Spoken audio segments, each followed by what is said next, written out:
Multi star ചിത്രവുമായി പൃഥ്വിരാജ്. എമ്പുരാൻ വിജയകുതിപ്പ് നടത്തുമ്പോൾ മോഹൻലാൽ നായകനായി അടുത്ത ചിത്രം സംവിധാനം ചെയ്യാൻ പൃഥ്വിരാജ് ഒരുങ്ങുന്നു. മോഹൻലാൽ, പൃഥ്വിരാജ്, ഫഹദ് ഫാസിൽ എന്നിവരെ കേന്ദ്ര കഥാപാത്രം അവതരിപ്പിക്കുന്ന ചിത്രം ആണ് ഒരുങ്ങുന്നത്. ശ്രീ ഗോകുലം മൂവീസിന്റെ ബാനറിൽ ഗോകുലം ഗോപാലനായിരിക്കും നിർമ്മാണം. ഔദ്യോഗിക പ്രഖ്യാപനം വൈകാതെ ഉണ്ടാകുമെന്നാണ് വിവരം. മോഹൻലാൽ നായകനായി ലൂസിഫറിലൂടെയാണ് പൃഥ്വിരാജ് സംവിധായകനാവുന്നത്. ബ്രോഡാഡി, ലൂസിഫറിന്റെ തുടർച്ചയായ എമ്പുരാൻ എന്നീ ചിത്രങ്ങളിലും മോഹൻലാലായിരുന്നു നായകൻ.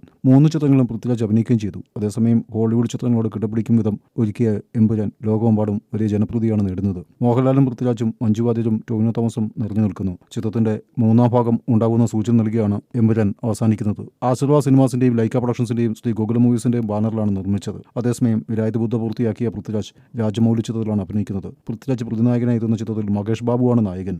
വിപിൻ ദാസ്, നിസാം ബഷീർ എന്നിവരുടെ ചിത്രങ്ങളാണ് മലയാളത്തിൽ. വിപിൻ ദാസ് സംവിധാനം ചെയ്യുന്ന സന്തോഷ് ട്രോഫിയാണ് ഉടൻ ചിത്രീകരണം ആരംഭിക്കുന്ന ചിത്രം.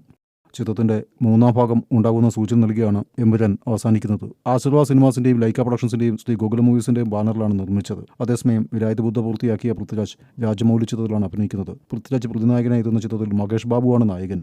വിപിൻ ദാസ്, നിസാം ബഷീർ എന്നിവരുടെ ചിത്രങ്ങളാണ് മലയാളത്തിൽ. വിപിൻ ദാസ് സംവിധാനം ചെയ്യുന്ന സന്തോഷ് ട്രോഫിയാണ് ഉടൻ ചിത്രീകരണം ആരംഭിക്കുന്ന ചിത്രം.